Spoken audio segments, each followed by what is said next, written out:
Michael, I'm curious to learn about your tips. I always ask my guests about tips about many things.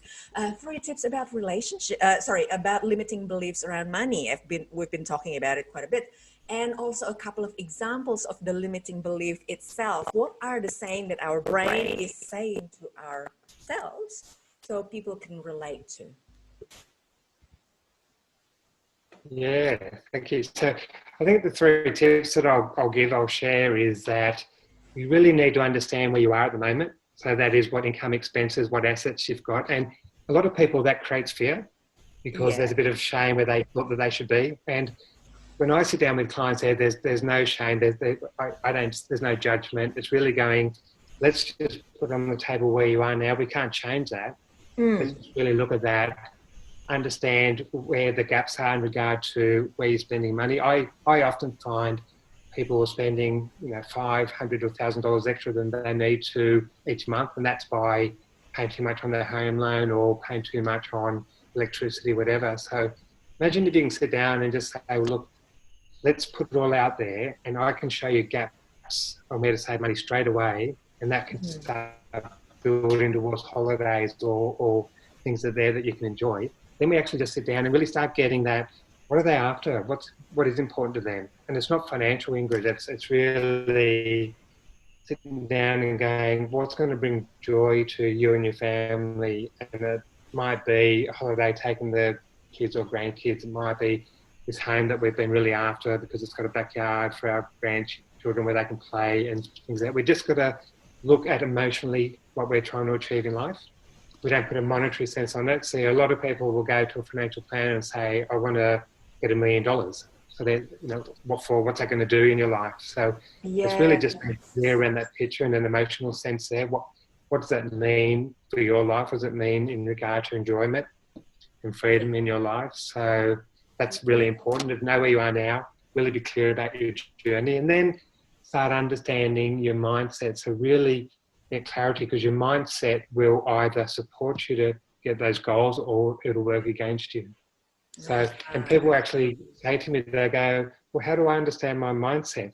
Like generally we look at your subconscious mind, which is building your program around your mindset, and that's from 0 to 7 years old. So I simply say to clients going, where are you stuck in life? Don't worry about sort of going back and trying to work out what happened from 0 to 7, just going really where are you stuck, and we can sort of work from there, whether there's a bit of anxiousness, seek security. There's a number of different emotions attached to that, which we can work on and start shifting from that limiting mindset to an abundance mindset. So you put those 3 together, and then people actually go on this amazing journey where they believe in themselves, they get a clear picture, and they get excited.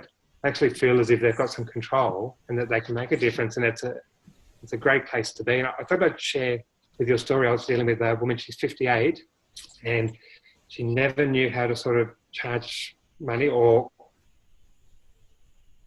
receive what she thought she was worth. So she had that, in a sense, they're trying to start her own business and we're not charging the right amount of money, always struggling with money. And we started to look back, and she said, I want to share a story with you, but I don't know whether it's relevant. And she said, when I was 5, I went out with my girlfriend and we actually picked up all these sort of pieces of branches, whatever, packaged them up and went around to houses and sold them for Kindle for 5 cents a bag. And she said that was entrepreneurial. She was quite proud of that. And then when her girlfriend's mother found out, she took both girls around to each of the place, apologised for what they had done, got the money back, and berated them in regard to doing that. So she actually can vividly tell the story 53 years ago, and the shame she felt, the embarrassment she felt, and she's just carried that through her life, and that's, in a sense, being programmed. And it was just liberating when she was talking about it. She's going, like, it came up as an awareness, and she's going, I don't do that anymore. That wasn't me. Oh, it's that was just a part of someone else. That in this point it was and now she's setting off on just so amazing what limiting beliefs or behaviours can do. for people, and a lot of it's subconscious, a lot of it's sort of hidden away. That's When you can bring right. it up there, they go, well, I want to change that. I Yeah. don't accept that anymore. It's incredible. A lot of things happen when we're a child, right? Um, a lot of people have been in therapy for a long, long time, and generally speaking, a lot of the problems stem from when during childhood, Yeah, whatever their preconditioning is.